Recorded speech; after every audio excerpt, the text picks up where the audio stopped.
Welcome, everyone, to the Wilmette Institute's regular webinar series, which has as its purpose to highlight the immense diversity of the Baha'i faith's teachings and the ways they contribute to the contemporary world, and particularly to the prevailing discourses of society. Today, as you can see, we will be having our second panel discussion based on a book edited by Dr. Mikhail Sergeev. You can see his picture there on the right. The title of the book was Religion and Science in the Globalized World, a collective monograph, published as part of the Global Faith book series, which is, I believe, the fourth volume in that series that Mikhail has edited.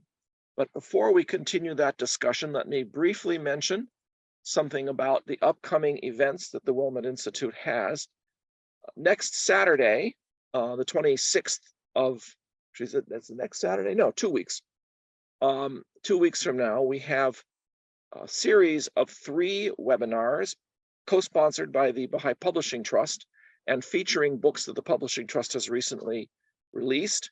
Isu Mahajer's book, A Child in the Holy Land, Joel Neisen's book, Servant to the Servants, which is all about, his name will come to me eventually, a very, very prominent early believer. And then Michael Day will be talking about the point of Eteris, about Allah's tomb.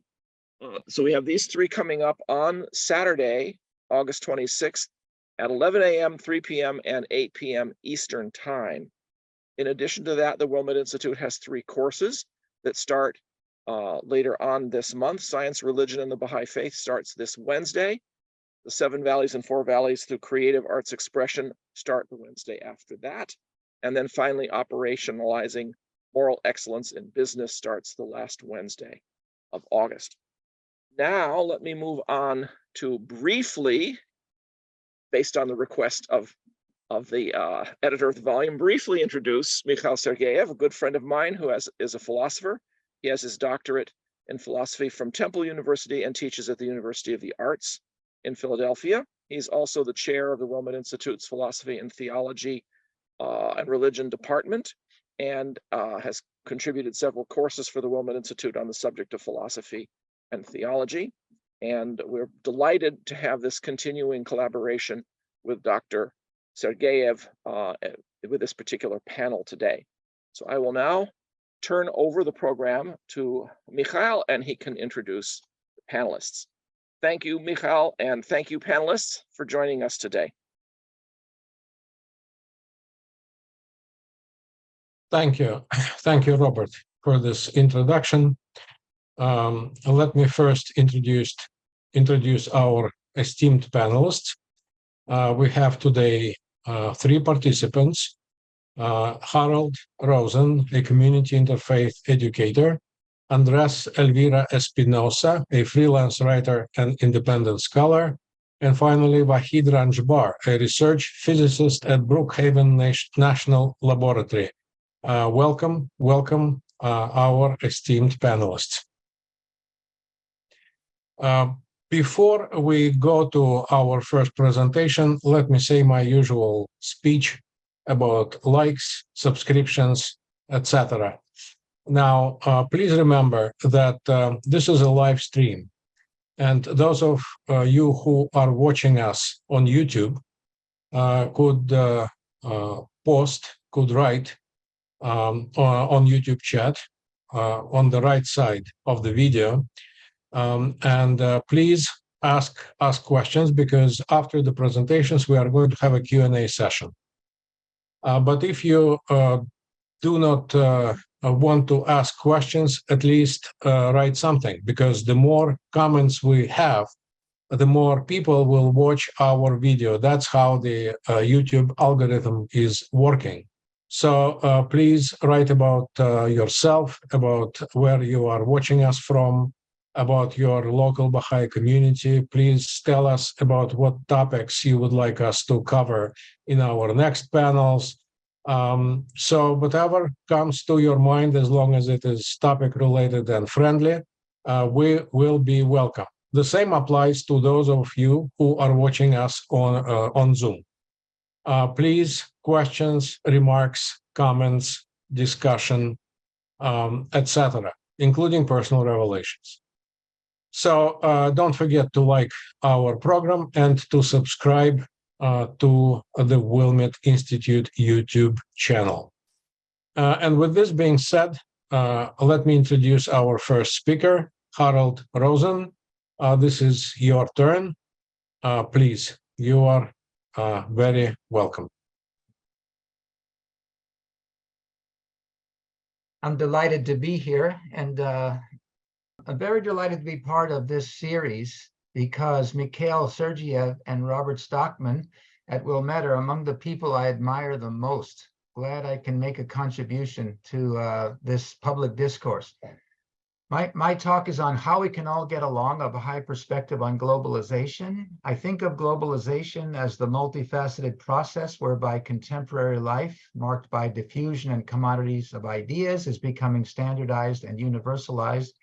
Some of the globalization processes diminish local traditions and regional distinctions, threatening to bring a dominating materialistic world culture. So globalization needs a proper moral spiritual foundation, and the Baha'i faith provides this foundation. I think that this moral spiritual foundation provided by the Baha'i faith is the theme of the whole series that Misha has organized, Religion and Science in the Globalized World, each person taking a slightly different tack on it. Next slide, please. So the questions that are hovering above my presentation are: what light is cast by looking at humanity's diversity as belief spheres, religious, spiritual, and secular? Can effective means of integration and progress among belief spheres be identified and nurtured? What historical developments led to the separation of religion, spirituality, and secularity? In other words, there was once a time, maybe all of human history up until 500 years ago, when religion, spirituality, and secularity were all tightly integrated, but now they've become separate. What would an integrative and progressive secularity look like? Can prejudicial beliefs prone to conflict ultimately be reconciled? And most importantly, how can we contribute to more vibrant, integrative communities and a more united world? Next slide. So if we're going to visualize humanity's belief spheres as religious, spiritual, and secular, what do we mean by these terms?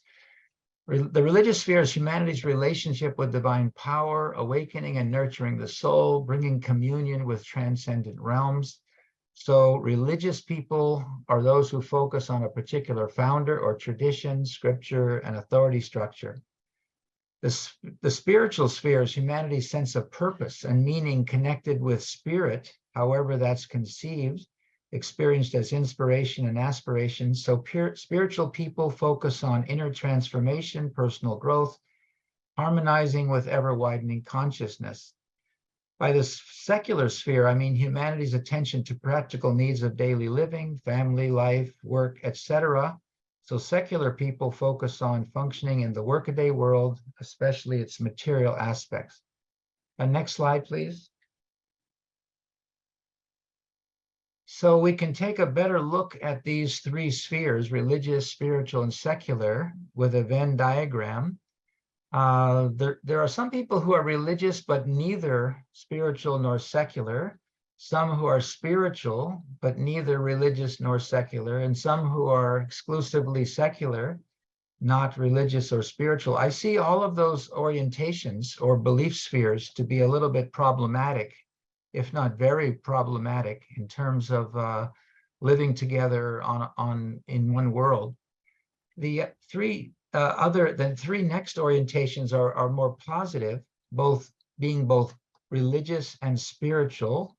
Section 4 in the Venn diagram, being both spiritual and secular. Section 5 in the Venn diagram, and being both religious and secular. These are three groups that integrate at least two of the spheres. And then you have the unity builders, section 7 in the Venn diagram, which are religious, secular, and spiritual, establishing ever wider respect and cooperation, integrating all three spheres. I like to believe Baha'is are in that sphere, maybe indigenous people, people who work in the interfaith cooperation domain. Next slide, please. Now here I want to touch quickly on 5 attitudes you can take toward people in other belief systems. Exclusivism is the view that my view is the only true one. Inclusivism says my view contains the truth of all others. Pluralism, it says each view has its own respectable truth and value. These are the 3 common views that have been identified for those who engage in interfaith dialogue. I would also add universalism, the view that all views reflect a common source. And then a 5th view, progressivism, our common source guides us anew and advancement is inevitable. I think Baha'is try to take this 5th attitude, progressivism. Now, next slide, please. Here I want to describe progressive revelation briefly. I think Andres and Vahid are going into much more detail about progressive revelation and applying it to the history of physics as well. But progressive revelation, I believe, is a whole new paradigm for looking at belief systems and world history as a whole. When a major portion of humanity needs a new religion, when previous ones lost their potency and guiding power, when decline and corruption become dominant, then God sends a new revealer. So each revelation is progressive, elevating humanity and propelling us forward after declines. Progressive revelation shows and assumes that all religions are essentially one, having come from the same divine source, with differences being due to varying cultural and historical settings.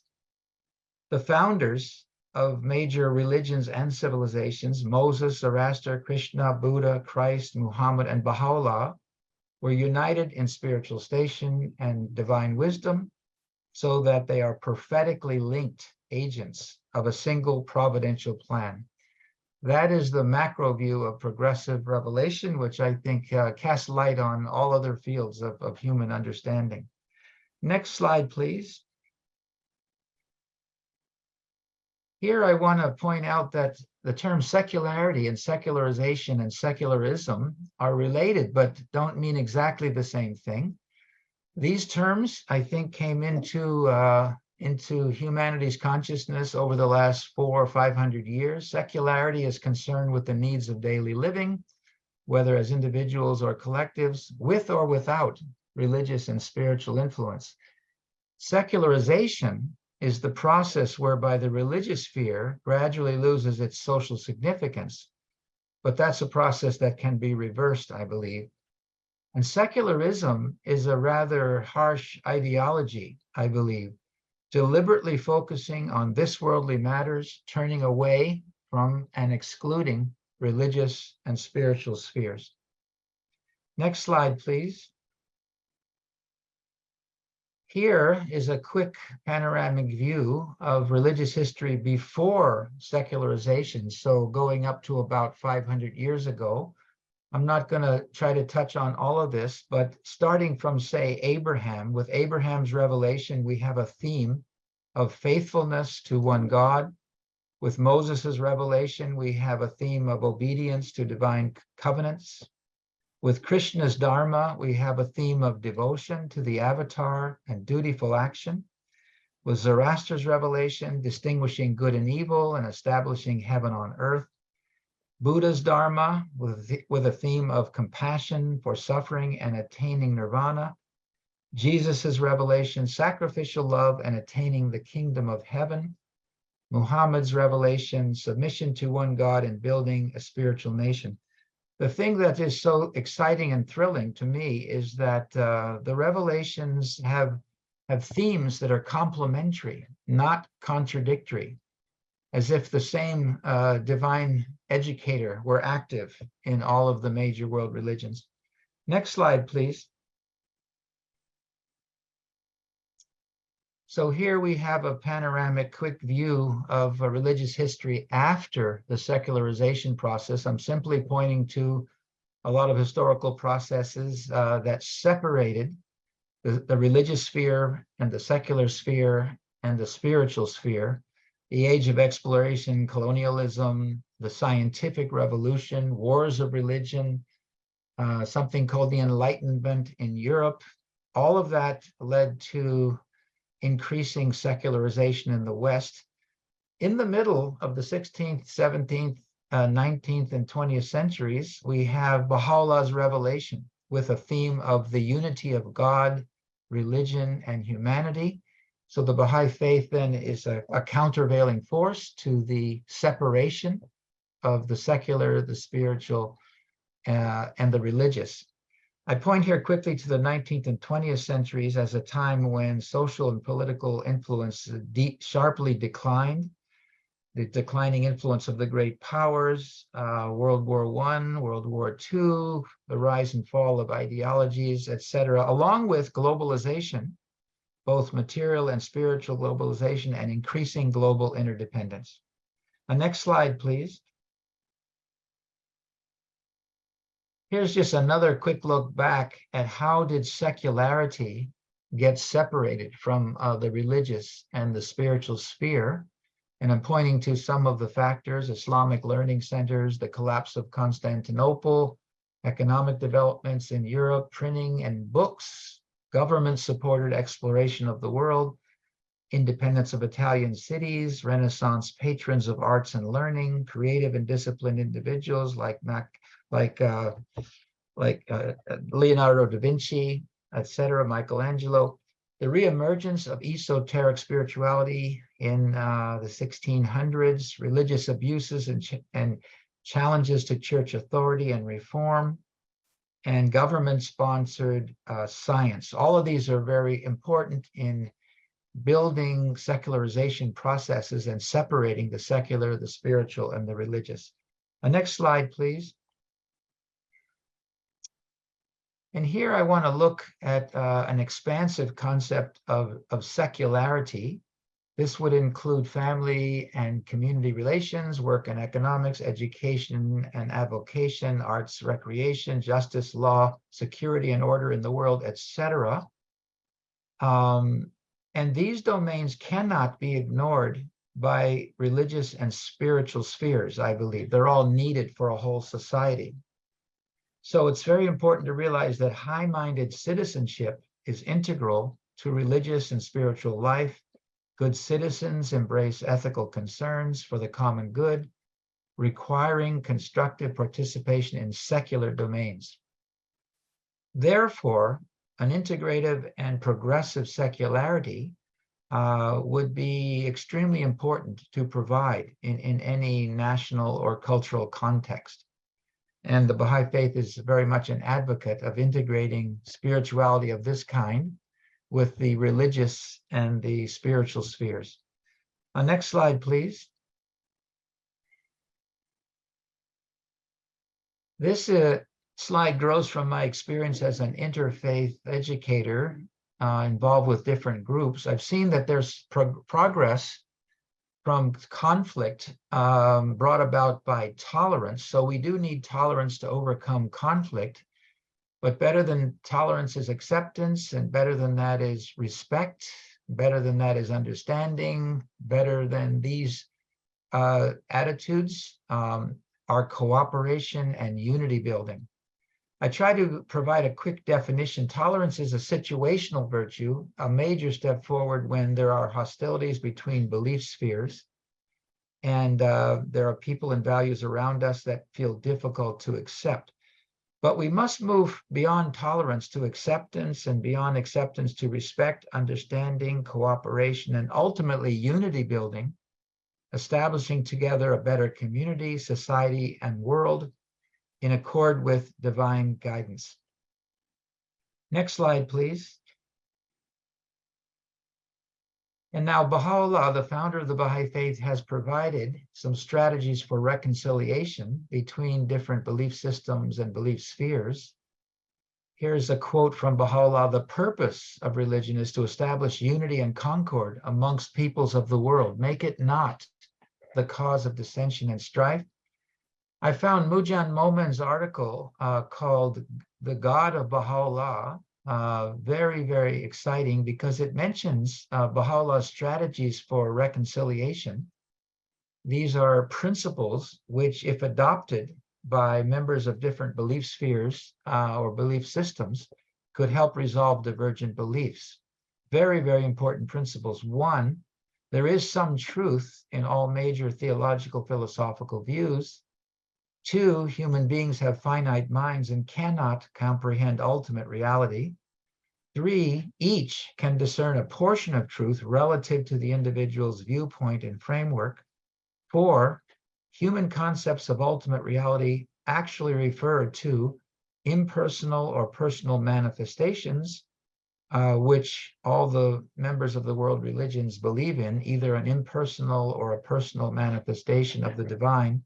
And five, unity building, virtue development, and establishing universal justice are practical considerations that override theoretical and conceptual debates as referred to in the first four principles.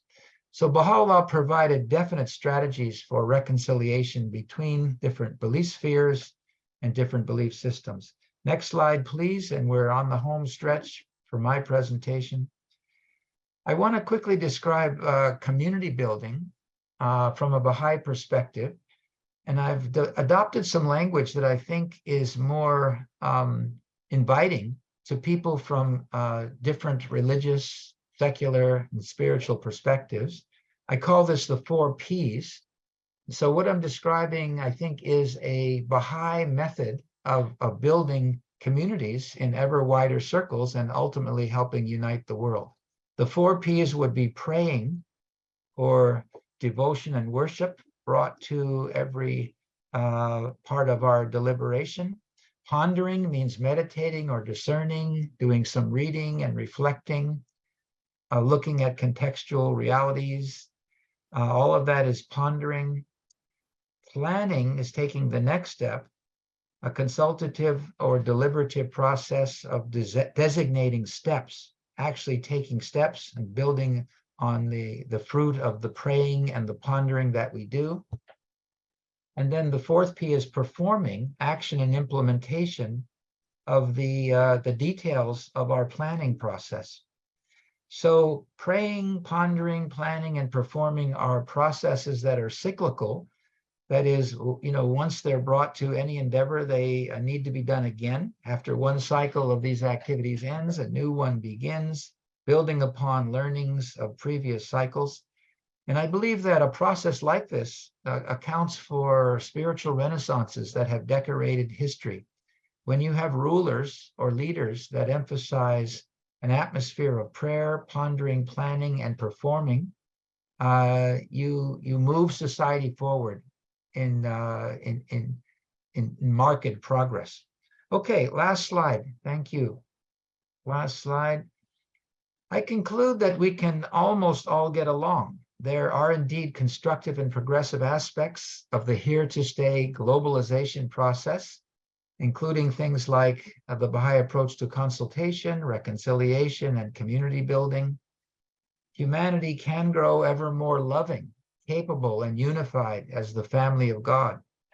But, this is a big but manifesting our glorious potential individually and collectively requires decades, maybe even centuries of patient discipline and activities such as the 4 Ps, cultivating virtues, interfaith understanding and cooperation, collaborative problem solving, resilience in spite of calamities, breakdowns yielding breakthroughs, socio-cultural evolution, or in one phrase, the transformative unity building in ever-widening circles. And I think this is what the essence of the Baha'i faith is, to bring about transformative unity building in ever wider circles.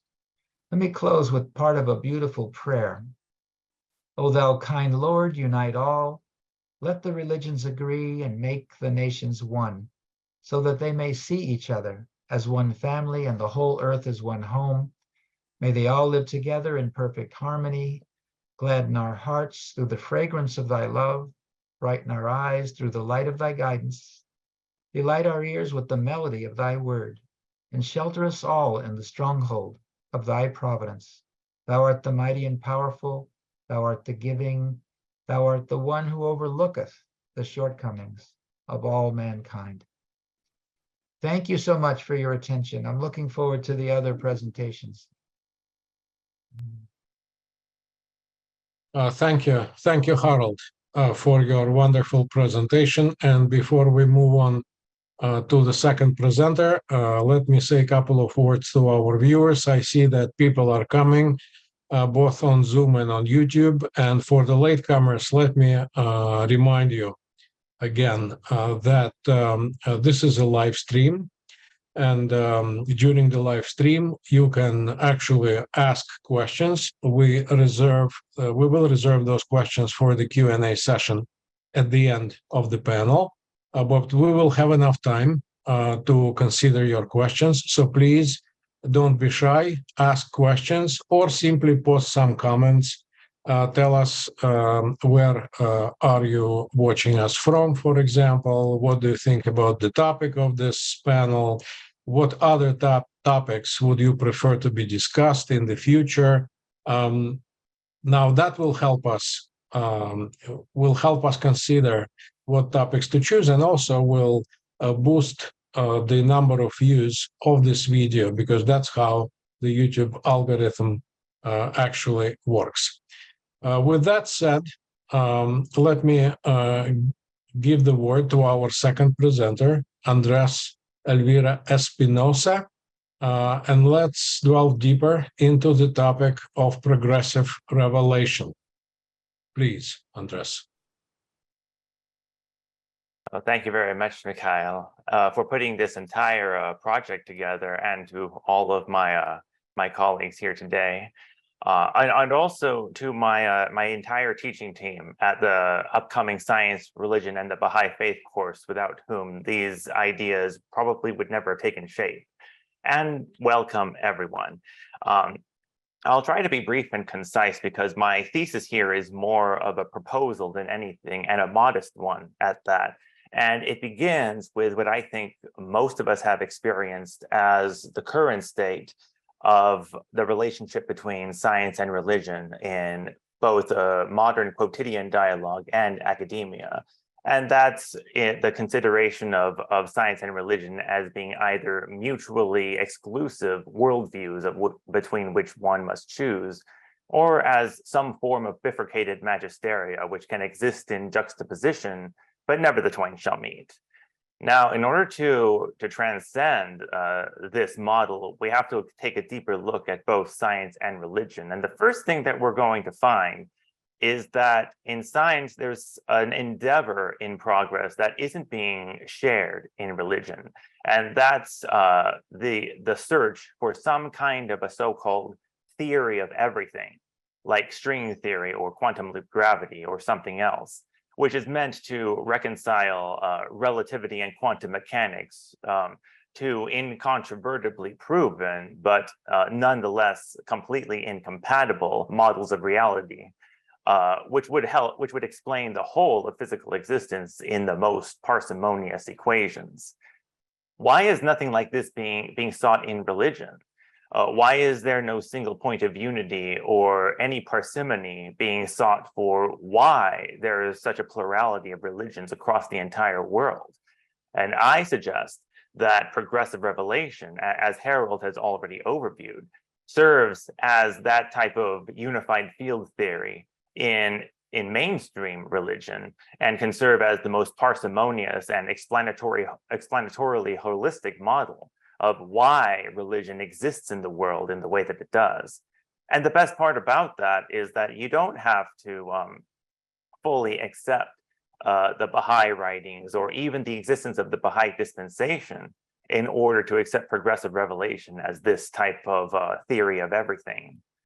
Now, in order to understand how we get to this point, we first have to delve a little deeper into the very notion of science itself, which tends to be characterized more as an objective methodology than a worldview that pertains to no subjective output. Of course, this perspective is quickly becoming supplanted, first of all, due to the fact that the recognition that in order to both perform and accept the conclusions of experiment, you have to accept certain things about the world as being true, such as that the world exists and that you can actually discover true things about it, which of course precludes any kind of postmodernist conceptions of absolute relativism or total skepticism. And second, in the history of science, we see an ongoing progression of increasingly and iteratively more refined and parsimonious collections of theory and models and underlying unspoken assumptions about the things that are true about reality, governing the way that we construct theory. Thomas Kuhn outlined this in his magnum opus, and we see this process in real life in the supplanting, for example, of the geocentric solar model with the heliocentric, or of alchemy by inorganic chemistry, miasmic versus germ theories of diseases, continental drift by plate tectonics, and so on and so forth. But this demonstrates how the power of science to reduce the myriad diversity of physical phenomenon to the smallest number of explanations. And today, everything that exists can be placed somewhere inside these two models of reality, relativity and the standard model of particle physics, of course. All that's really left is to discover some kind of a unified field theory that brings them both together, and that would explain pretty much, or single-handedly explain pretty much everything that exists in this world, at least, of course, in this universe. An implication of all of this, of course, is that scientific knowledge becomes somehow paradoxically both durable and relative. It's durable because our approach to learning about how the world works hasn't really changed all that much. The technology has changed, absolutely. But our construction of theory doesn't really change, but it is nonetheless subject to a relative perspective, a relative paradigm that is subject to shifting, a perspective of what we assume to be true about the world. Now, if this were not the case, then you would expect, as an alchemist operating by principles of alchemy today, to be able to learn just as much about the world as an inorganic chemist in a modern day laboratory. But that never actually happens, does it? Now, let's take this perspective into religion. In mainstream theological and comparative religious studies, religion tends to be defined under one of two characterizations, which tends to be either focused on the substance of what a religion believes in, or the communitarian or congregational implications thereof. Now, the Baha'i definition of religion is much more straightforward and unambiguous. And as we can see here from these direct quotations, there is a telos being introduced to religion by the Baha'i faith that was never present before in the previous dispensations, which is that in order for religion to qualify as true religion, so-called, it must maximize unity between people. And if it becomes divisive, then other quotations make it very clear that it's preferable that one dispense with religion completely rather than become divisive, as we can see here in Shoghi Effendi's uncompromising diagnosis of the religions today. And an implication of this, of course, is that our ability, our freedom to interpret scripture and tradition and ritual are highly constrained. They're constrained by a principle of unity that doesn't portend to any divisiveness being introduced into religion. Think very carefully about how many sectarian controversies could be completely and permanently erased by the application of this principle to the whole of religious studies and to the practice of religion in general. And that brings us to the substance of our thesis, which is progressive revelation as that parsimonious and explanatorily holistic theory of everything for all of the religions and for mainstream religious studies. As Baha'is know, in order for progressive revelation to be accepted, you have to, like science, accept some worldview import regarding the spiritual history of the world. I think the second premise is the one that is the most powerful in illustrating progressive revelation as the most parsimonious theory by the bifurcation of spiritual and social laws. And all that's left after that is to understand some sort of factual basis deriving from the scriptures of the world, upon which progressive revelation can be formulated as this unified field theory. And I suggest that a common thread that can be discovered in each of the religions is through their comparative eschatologies. We all know that every one of the religions are awaiting some kind of messianic figure who will revitalize and redeem that religion for the whole of the planet. And this has actually been done before. Hand of the Cause of God, William Sears chronicled his discovery of the Baha'i faith in his book, The Strange Case of the Missing Millennium. And incredibly, he wasn't even looking for the Baha'i faith. He just wanted to understand why the messianic fervor of 1844 happened. And what he discovered completely by himself was that all of the religions were looking for their Messiah in the wrong places. That was accomplished by a sports newscaster. How much more easily should it be reaccomplished by specialists in theological studies? Now, I won't spend too much time on these implications of progressive revelation because they just follow through naturally from the premises of progressive revelation. But if we look at the bottommost bullet point, we find religious truth under progressive revelation as being coinciding perfectly with what we've concluded of scientific truth, but paradoxically durable and relative simultaneously. Justice is a virtue throughout every dispensation, incontrovertibly, but the execution of justice through the social laws of the religion change. And trying to apply the social laws of a past religion to modernity is like trying to navigate through Europe with a map of the first century. Now, of course, one of the strongest objections, and probably the most natural and understandable objection to progressive revelation in this way, is both by fellow theologists, but also detractors of religion in general, would be simply a citation of the incredible diversity of the religions with the claim that they are completely irreconcilable. And I don't claim to have an ultimate solution to this objection, but I think that it can be adequately addressed. I submit this schema for the simplification of the diversity of the religions of the world as something that can simplify that diversity and make progressive revelation more parsimonious as a theological theory of everything. It's relatively straightforward. The first order of variations are all those differences that were present from the onset of a religion, which we as Baha'is would recognize as the relative social laws that are specific to time and place of the dispensation.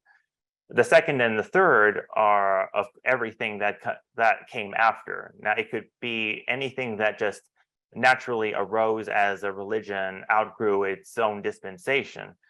But then, of course, there are those third orders of variations, which I think everyone is in some way familiar with. And those are purely artificial practices that come out of the human control of the religion, and almost always from some kind of clerical body in that religion. Those necessitate no further commentary, and the writings have no shortage of condemnation to their practice. So just in conclusion to all of this, I would just like to point out that the very need for these iterative processes, whether it's by human agency in the sciences or by divine revelation, are simply a byproduct of our being limited, imperfect, and non-omniscient beings. The very fact that we're limited simply necessitates that physical and divine reality be uncovered iteratively rather than absolutely. And even Baha'is will recognize that despite the unprecedented power of this faith, that after 1,000 years, maybe after more than 1,000 years, it will nonetheless go exactly the same way as every dispensation before it, as every supplanted scientific paradigm has before. And that is simply a consequence of our nature as human beings. Everything must give way. Thank you. Thank you, Andres, for your excellent presentation. I will not spend much time talking to our viewers about posting questions and comments. I think they know what to do. Now we are moving to our third and final presentation, and we are moving to what is for me hardcore science. We are moving to modern physics, Plato, and Bahá'u'lláh. Vahid Ranjbar, this is your turn. All right, thank you so much for the invitation to talk at this panel, and the Wilmette Institute. So the title of my section of this book is Plato, Modern Physics, and Bahá'u'lláh. And basically, what you find, I think, when you start to dig into a little bit of the revelation of Bahá'u'lláh, is some very interesting discussions of philosophy and in particularly Platonism. One of the most, I find, one of the most interesting passages comes from the Tablet of Wisdom, where Baha'u'lláh is discussing Socrates and really gives him quite a lot of praise in his understanding. And I just like to quote from this here. He explains what a penetrating vision into philosophy this eminent man had. He is the most distinguished of all philosophers. He it is who perceived a unique, a tempered and pervasive nature in things, bearing the closest likeness to the human spirit. He discovered this nature to be distinct from the substance of things in their refined form. He hath a special pronouncement on this weighty theme. Wert thou to ask from the worldly wise of this generation about this exposition, thou wouldest witness their incapacity to grasp it. And this, keep in mind, was written approximately around 1873. So this kind of gives you the historical kind of what time period this was relative to what was going on in the world. So as probably many of you may know, Socrates is one of the main protagonists of Plato's discourses. So often it's, scholars find it's difficult really to disentangle what are Plato's ideas and what are Socrates' ideas. And outside of their ideas and discussions of political philosophy, Plato was also concerned with what is termed now the theory of forms. And it is this idea which I'm guessing, or it seems to me, is what Baha'u'lláh is attributing to Socrates. In fact, Plato's dialogue in the Parmenides also seems to attribute this to Socrates as well. So, but it's interesting that Baha'u'llah's appreciation really seems to go much, much further than I would, or I think any scholar would understand of Plato's theory. So what is this theory of forms, or this idea? So kind of a quick thumbnail sketch here. So the theory of forms or ideas is that was put forward in the dialogues here, is that there exist these non-physical forms or ideas, and that they are the most accurate form of reality. And these forms are often put forth as models, paradigms, archetypes is another word that's used. And that the physical world that we see around us are some sort of really kind of poor copies of these models. An allegory that's used in the Plato's Republic is that of the cave. And what he imagines here, Plato talks about how if you imagine that there's a group of prisoners who are trapped deep underground, you can kind of see it kind of represented by different authors here. You have a bunch of prisoners who are trapped deep underground. Their necks are chained, and they've been raised basically in this position. And in front of them on the wall are these shadows that are cast. And there are people then that bring different types of items, and they bring it in front of the light, and the shadow of them gets cast on the wall. And they can't see anything else, and so they assume that this is the world. This is all that there is that in existence are these shadows that are cast on this wall. And so the story goes that one of the individuals, the prisoners, manages to free himself from his shackles, and he slowly kind of goes out into the outside world, and then realizes, oh no, this is just shadows. There's all these world going on outside, and then he comes back down to tell the prisoners about this.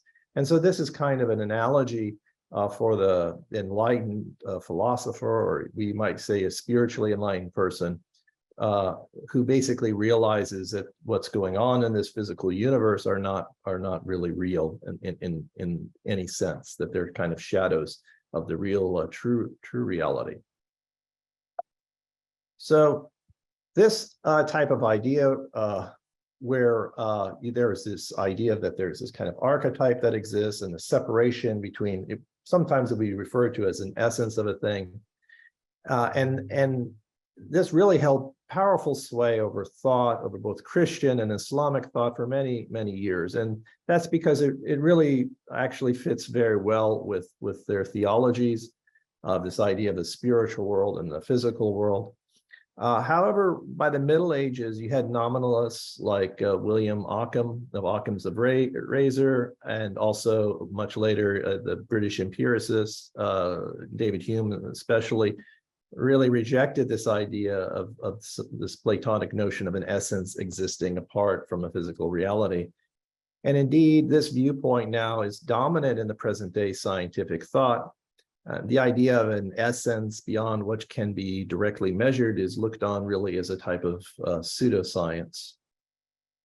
However, there still exists this growing view, though, that somehow that math is somehow really important, and that this mathematics represents the true nature of reality. And when carefully examined, this really amounts to what is a new type of Neo-Pythagorean philosophy. And if you understand Neo-Pythagoreanism, you really understand that it's really kind of a retelling. Plato's theory of forms can really be understood as a kind of geometrization of these Pythagorean ideas. And this new way of kind of thinking about math, in quite a radical way, was really, I think you can trace it to the introduction of the quantum wave equation by Schrödinger and the matrix representation by Heisenberg around the middle of the 1920s. And these ideas have also now been reinforced with the merging of thermodynamics and information theory. So there's kind of a lot of evidence that kind of points to this idea that really there's this abstract realm, there's this mathematics that really represent maybe more true representation of reality than what we see in front of us. And I believe this idea fits very comfortably with the ideas that Baha'u'lláh has put forward in the Tablet of Wisdom. So beginning with the new interpretation of the quantum wave function, you see there was this basic difficulty when quantum mechanics was first introduced. And it was successfully used to describe the behavior of the electron, especially the behavior of the electron in the atom and the different energy levels that it gave rise to.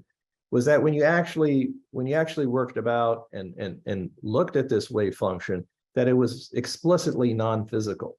And this was due to the fact that in inside of the mathematics of it is that you're actually dealing with what are known as imaginary numbers.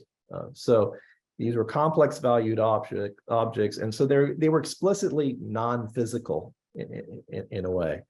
And so they didn't really assume a physical meaning until they were actually measured and integrated, and then they would generate these probabilities that then you could then assign a physical value to. So there was a lot of discussion back and forth in the community at this time, and which I honestly still exists to the present day. But the kind of solution that was settled on, more or less, that was begrudgingly accepted, let's just say, was attributed to Born, and where he basically said, well, it's just statistics. The square modulus of this wave function, it yields a probability density. It's a purely mathematical, non-physical thing, and it's distinct from the object measured. This is called the Copenhagen Interpretation. And this solution was really hated, I think, by most scientists, and particularly by Einstein and his colleagues. And they put forward a famous paper, which they tried to debunk this idea, called the EPR paradox, or paper. These are the initials of Einstein, Podolsky, and Rosen. And basically, they were trying to debunk the ideas of quantum mechanics. And in the process, they really actually, strangely enough, introduced this new idea of quantum entanglement, because the implications of what they were basically talking about led to this idea. And they basically introduced this idea in order to say, oh, well, it's impossible. You'd have faster than light communication between things. And well, it turns out that type of correlation that you can have between objects as a result of quantum mechanics actually is true, and it has been measured and it exists. You don't get faster than light communication, but there is still this correlation, which really subverts the very physicality of what we're talking about when we talk about this quantum wave equation. So what has really, I think one of the important philosophical consequences of quantum mechanics is exactly this separation between the object measured and the mathematical form that gives rise to the object. So you can imagine, or I think it's not a short leap to realize that these mathematical forms are really similar to the Platonic form, in that they exist apart from typical space and time, yet they exist, and they are expressed in the physical world also in a manner quite similar to the casting of shadows. When you actually look at the mathematical process of doing these, calculating these probabilities, it's really very similar to it's called a projection operation. It's very similar to how you would cast a shadow, in a physical sense. And then there is this idea that then emerges the concept of a field, and which a field which really is not a physical thing. It's this field that permeates all of space. Additional philosophical idea that got introduced is that the existence of real, true non-determinism, not just that we don't know what things are going on, that in physics at a fundamental level, there are things which occur for no known reason. And the famous physicist von Neumann actually has a nice kind of classification between these two types of physics that we observe here. One is what he calls causal physics, which is the one that you're probably typically familiar with, which if you look at the laws of gravity, electromagnetism, they are law obeying, in the sense that if you know how things are, the initial conditions are going to be, or the boundary conditions for them, you can exactly predict how they're going to evolve and where they came from. Then there's acausal physics, as he termed it, which really occurs whenever you take a measurement in quantum mechanics, where it can collapse to a whole slew of different possibilities. And which one it's going to pick is really, it's called random, but it occurs when we say it's random, we just are admitting ignorance. We're saying that we don't know or cannot produce a physical model that will tell us exactly which one it's going to is going to collapse to. So this actually, these ideas have very deep implications, I believe, for the origins of order. And this also back to this Platonic idea of the eternity of forms. So really you have a kind of return, the field, this idea of the field, I think has really brought back the ideas of Plato and Socrates. The novel conception of the wave function as this non-physical thing really paved the way for the modern conception of the field. And that's this thing which permeates all of space, yet is devoid of the common properties that we would normally associate with the physical thing that has space and time. So it's not physical in this normal sense of that word, though people will quibble what you mean by when you say physical.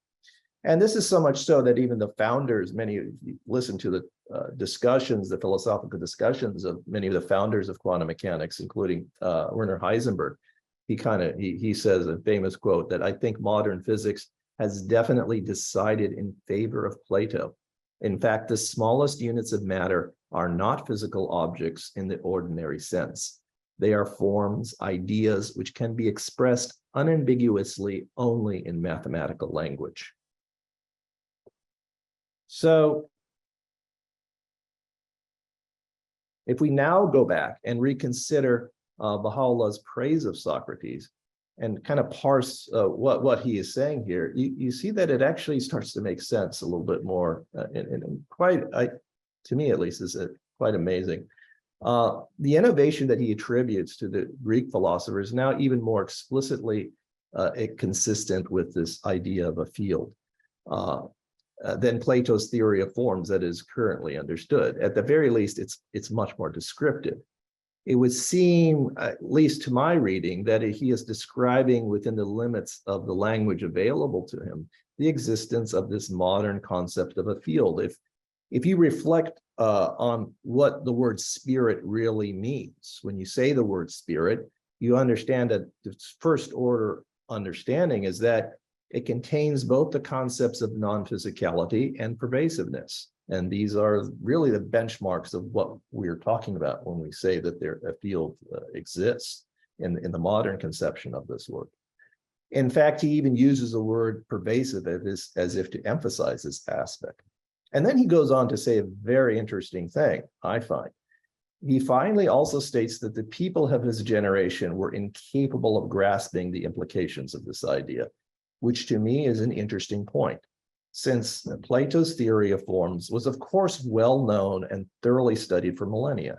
One could understand such a statement in light of the fact of what would come 50 years later with the discoveries in modern physics.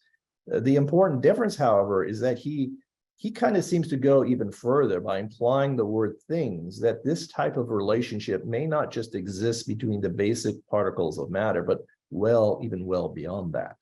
At least that's my kind of interpretation or reading of it. What's also, I think, fascinating, if you start to dig into Abdu'l-Bahá's writings, he also talks at length also about many Neoplatonic ideas, such as the arc of ascent and descent, but he also talks a little bit about things which seem to have some bearing on kind of the discoveries that would then come later in modern physics. He seems to, in many places, and many Baha'i authors have kind of pointed this out, that it describes a theory. First of all, he uses ether, which was the kind of idea that existed during his age, that basically believed that the medium that first of all, that electromagnetic waves which comprise of light and the electromagnetic forces, that they reside in this field which is made of ethereal matter, that there's this ether that kind of exists, permeates all space. But during the classical physics, the idea was that, well, this ether is a physical thing. It has physical substance, and thus you can experience forces of inertia and all this. And what we found out with the revolution in Einstein, it's not that I think it's commonly misunderstood. It's not that we dispensed with this idea of ether. We kind of rebranded it and called it the quantum field. There's still a field. There's still a thing that's kind of there. It's just not a physical thing.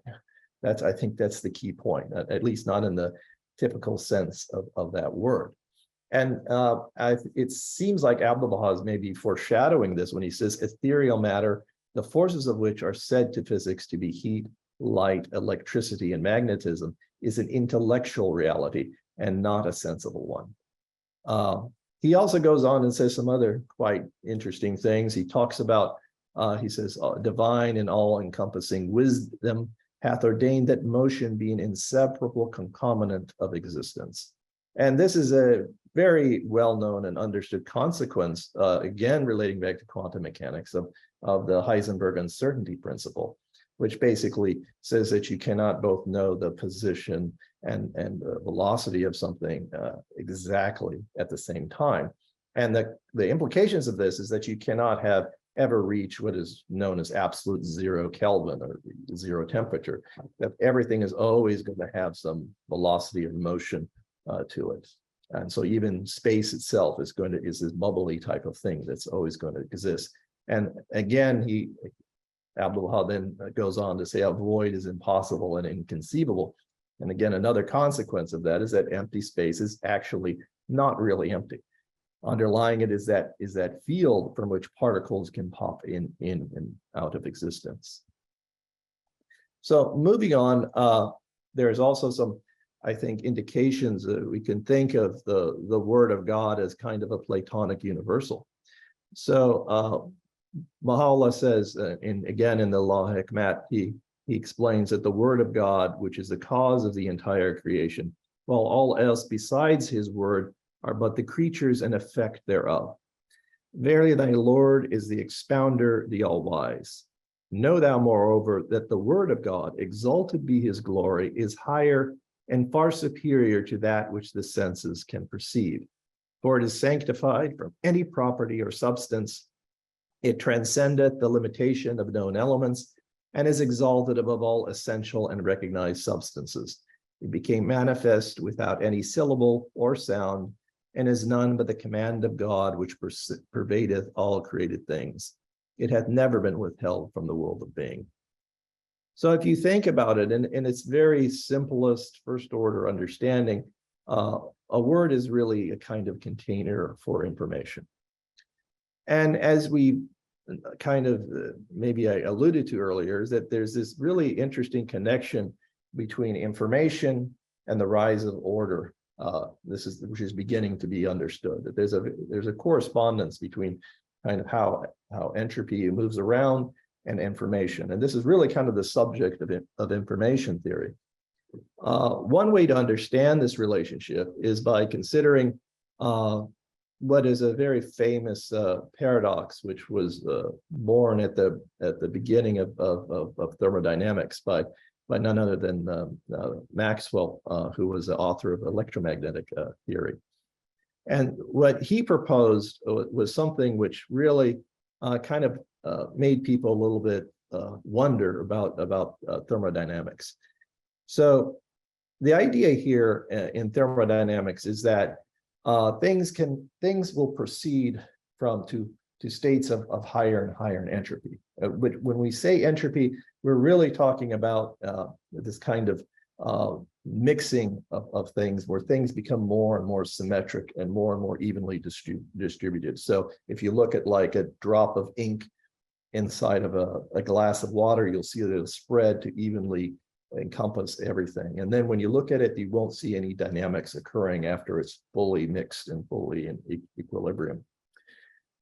So this was observed with steam engines. And so what he imagined was, and so the idea is that when something is totally mixed and perfectly mixed, you're not going to get any work out of it. You're not going to get any more energy work to move a steam engine, for example. So if you can imagine you had a hot reservoir and you had a cold reservoir, the idea is that you can use the hot particles to push a steam engine and extract work out of that. But then once those gases become totally mixed, you can't do anything with that. You can't get any more work out of it. And so what Maxwell kind of thought about was this thought experiment where he imagined that you're in that state where you're perfectly mixed. Now you put this wall between them with a little hole between those two arbitrary sections of the gas. And then there's a little demon that sorts these, that these things are bopping around, moving, and then whenever he sees a cold one or a fast one, he opens the door, and when he sees ones that's slow, he shuts the door. And thus, in this way, he sorts them. And then all of a sudden you have the hot on one side, the cold on the other side, and you can drive a steam engine and get work out of it. And so this troubled physicists, because this seems to violate the second law of thermodynamics. And they didn't know what to do with this for many, many years. And finally, what it became understood is that what was really going on had to relate back to information that is being stored, and the information that's being stored by the demon, that you had to account for what is going on in the brain of the demon. And that is what allows you to account for the entropy loss. And that's known as Landauer's principle. I'm not going to go too much on this because I think I'm running out of time here. But I think that the upshot of this is that basically that which really links information with the emergence of life and living things and evolution, is that many people have postulated that the better system becomes at modeling the world around them. That is, the better they are at obtaining this semantic information, the more chance of survival they have. And this is what drives evolution. And in fact, you can see human science as really the apex of this process, because what do we do when we're doing in science? We're building models which predict the outcome much, much better than chance. And the better our models are at making predictions, the better that's the one we're going to adopt. And that's kind of really a nutshell of what science is sort of about on one level, which is interesting to me because I think it kind of encompasses or at least echoes something that Baha'u'lláh says when he says, "I've entrusted every created thing with a sign of his knowledge, so that none of his creatures may be deprived of its share in expressing, each according to its capacity and rank, this knowledge. This sign is a mirror of his beauty in the world of creation. And dost thou reckon thyself a puny form when within thee the universe is folded?" You are probably all aware of this quote. So there's lots of indication that really what human beings are doing and what the world is, first of all, everything kind of represents this kind of sign of his knowledge. And that what we are doing as humans is that we're kind of reflecting that beauty, which is the beauty of God. And it is in that unfolding process of reflecting his beauty that evolution and our advancement progresses. So let me go here to the next. So there's also in this tablet, I think, an interesting joining of empiricism with rationality, and also hinting at the, I think, later discussions of the harmony of science and religion. He talks about basically enjoining people to actually not just think about the world, but to look at the world, to ponder it, to study it. And in there, you're going to find, the God, the image of God inscribed therein. So I'm not going to read that again because we're running, I think, low on time here. So, and I believe that this paragraph in the Law Hikmat, and the one that follows it, where he discusses that basically nature is the immediate cause of creation. That, well, nature is a manifestation of my name, the Maker. That these really form, in my opinion, the backbone of Baha'i principle of harmony between science and religion. And this is then, I think, reinforced by Abdu'l-Baha's statement that the third principle or teaching of Baha'u'lláh is the oneness of religion and science, and any religious belief which is not comfortable with scientific proof and investigation is superstition. And so this forces the followers of Baha'u'lláh to always return to the benchmark of empirical observation of nature and be prepared to subject their interpretations of scripture to the rigors of experimental observation. And I think ultimately, I think it's even said in some places that nature is held up as another kind of book of God. So to conclude, sorry. Modern physics appears to have come full circle and returned to something which is surprisingly close to what Plato has described. We talk about quantum field theory and information and thermodynamics. This affirmation of Plato, I believe, is prefigured by Bahá'u'lláh about 150 years ago in surprisingly descriptive detail. Abdu'l-Baha also identified several key concepts in physics decades before their discovery and in his writings, and they seem to point to more, which I think may warrant a serious study. And that's it. Thank you. Thank you. Thank you very much, Vahid, for your excellent presentation, and thank you all our participants for their presentations in this panel. Look, we are running out of time. We are live streaming for already more than 1 hour, so I don't think we are going to have a huge Q&A session. We will limit our session to several questions, probably the most important ones. Let me first say that people from all over the world are watching us now. I see Canada, I see Zimbabwe, United States, Ethiopia, I see Iraq, Sub-Saharan Africa. So we salute all people from all over the world that are watching us right now. Now, let me begin the questions with the issue of science and religion. So one viewer writes to us, Badi, I do not see his full name. Thank you for holding these webinars, he writes. But I think there is a misunderstanding in the principle of harmony of religion and science. Your assumption is that all of us, including the speakers, understood this principle, but I think we need to first clarify what does this principle exactly mean, because it seems to me there is a major misunderstanding here. So this is a very general question, and let me add my comment to this. I'm not a scientist, I'm a historian of religion, but I know that religion, although it develops progressively not in the same way as at least classical science did progress. Because in classical science, the progress is linear. When you discover something, this new discovery adds to the knowledge, and the scientific knowledge is universal. So it is a linear development. As for religion, it does progress, but it progresses in a very different way. For example, if you compare Judaism, Christianity, and Islam, you will see that Judaism, the Jewish religion had one target group. And the purpose was for this target group to survive during thousands of years. And therefore, this group was told not to get married to the foreigners.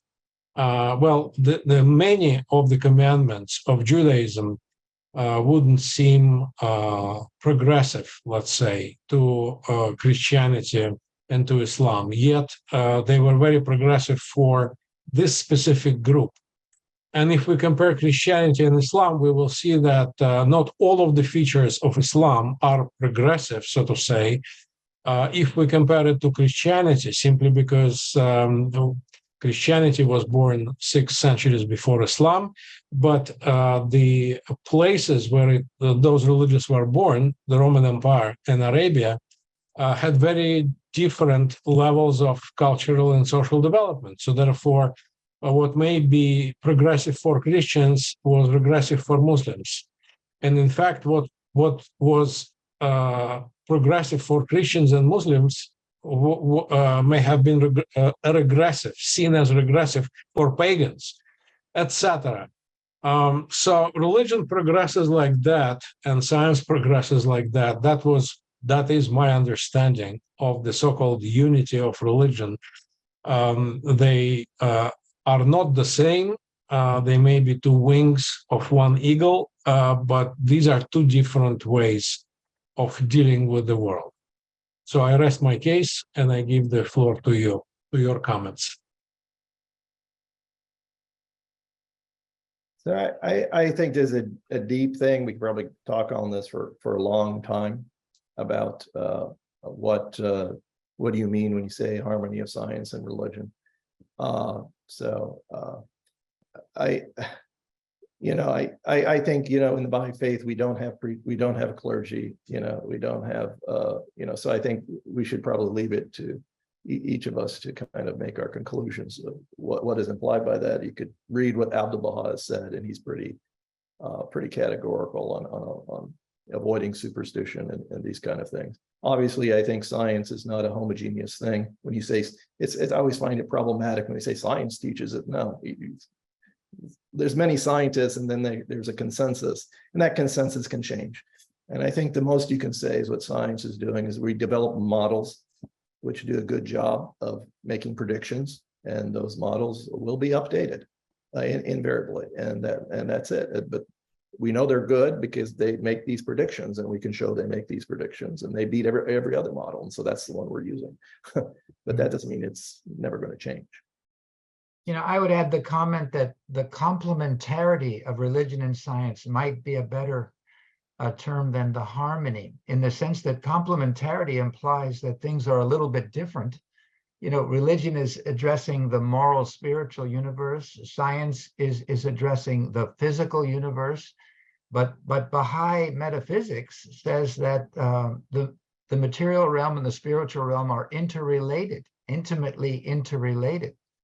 So, I agree with what Vahid is saying. Eventually, in other words, there's many sub areas that could be looked at, but complementarity of religion and science to me is a more accurate, all-embracing term, because it implies there's different functions, right, and different specialties within science and religion, yet a lot of overlapping area.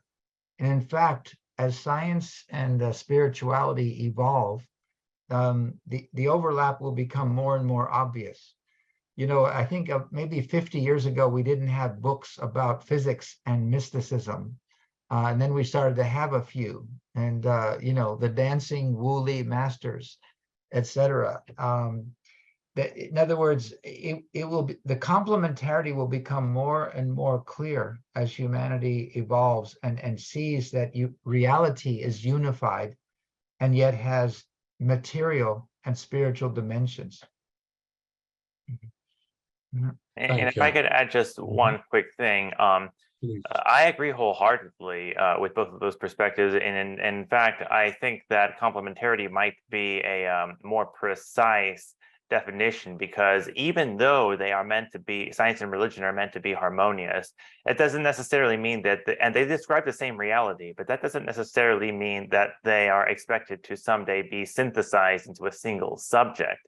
That, unfortunately, is what could characterize the attempt made by creation science, so-called, to try and describe mythology by scientific explanations, which is essentially what it's reducible to.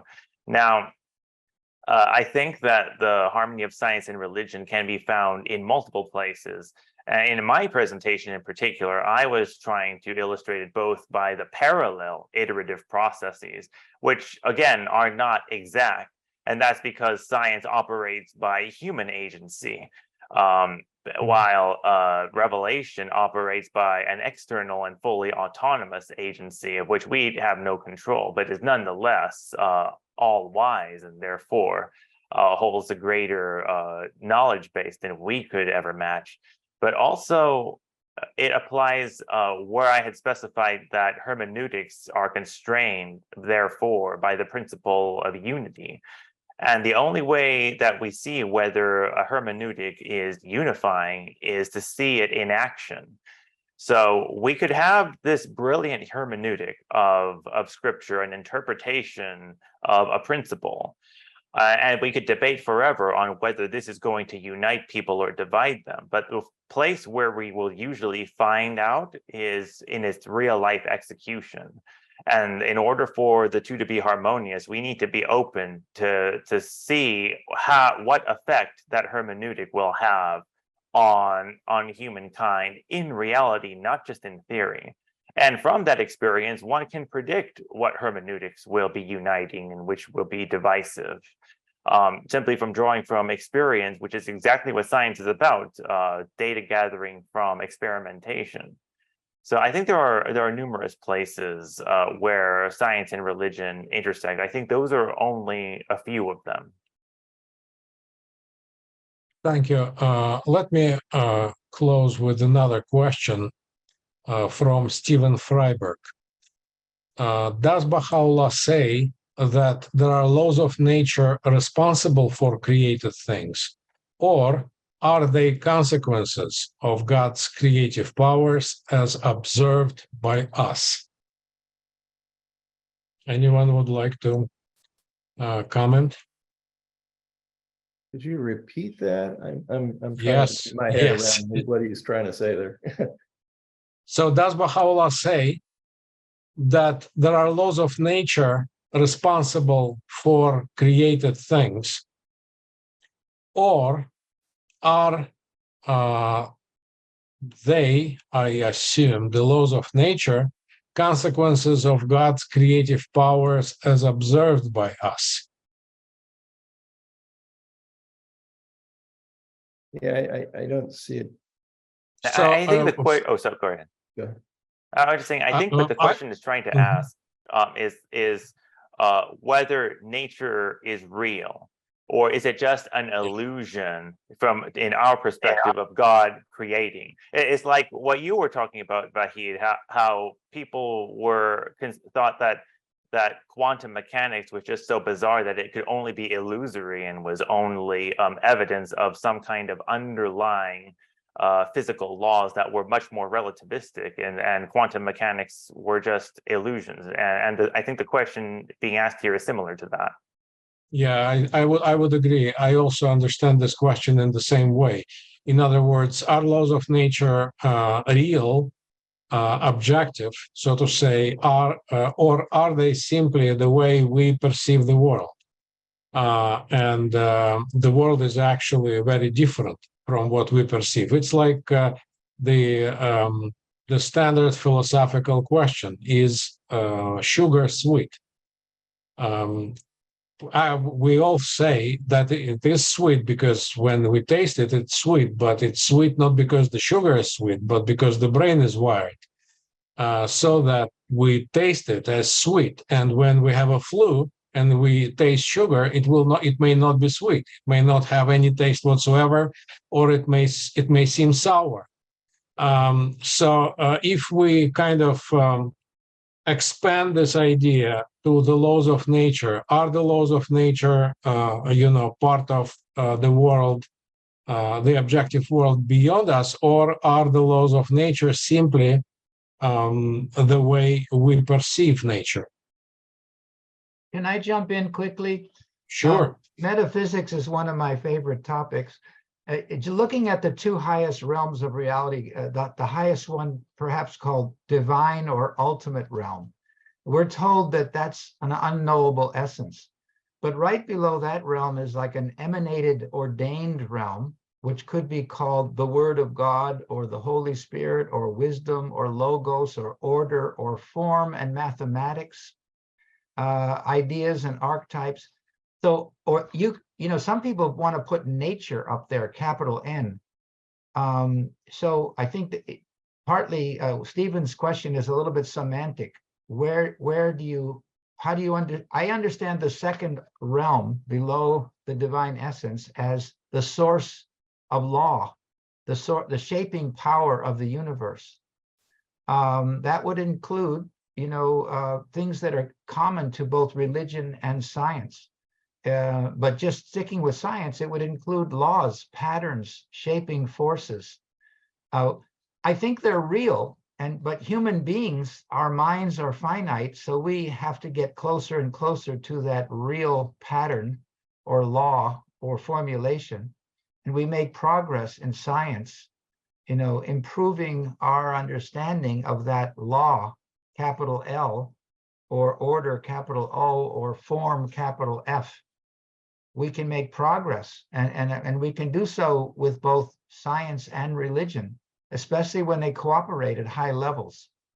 But I think there's a semantic dimension to Stephen's question, you know, and that I would just lean towards saying, yes, the laws of nature are real, and our understanding of them can grow indefinitely toward that the emanated level of reality, ultimately.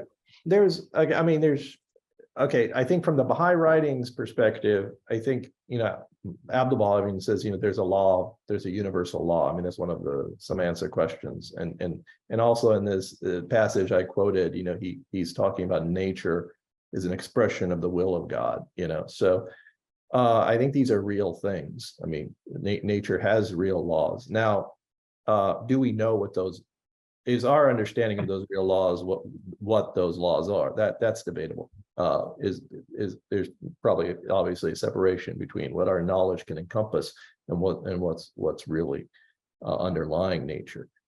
We can improve, though. That's progressive science and progressive revelation.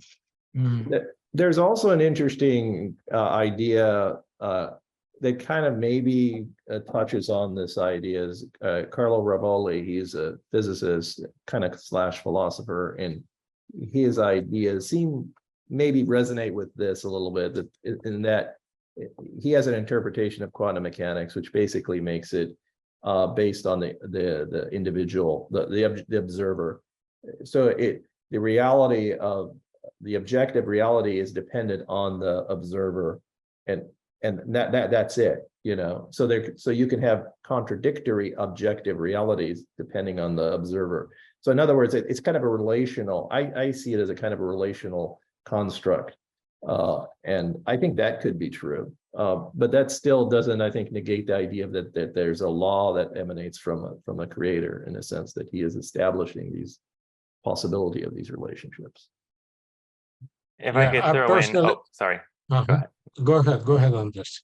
I'm just going to say just one last thought building on that. And I'm sorry that I can't quote directly, but there is some place in some answered questions where we are told that this world, the material world, is nothing more, is an illusion, but specifically that it is a mirror or a shadow of an underlying reality. So that suggests that reality isn't necessarily happening the way that we perceive it, because after all, our sense perception is nothing more than what we evolved by natural selection in order to survive, in order to perceive the color spectrum and the range of pitches that we can perceive. So there's more happening in the world than we're capable of perceiving. But that's not to say that nothing is happening. Something is happening. We're just constrained by our ability to perceive it. Even if you were, like some physicists suggest by the holographic model, that reality could be reducible to just a two-dimensional plane of pure information, and we're all just encoded onto this plane, like the singularity of a black hole. Nonetheless, there's activity there.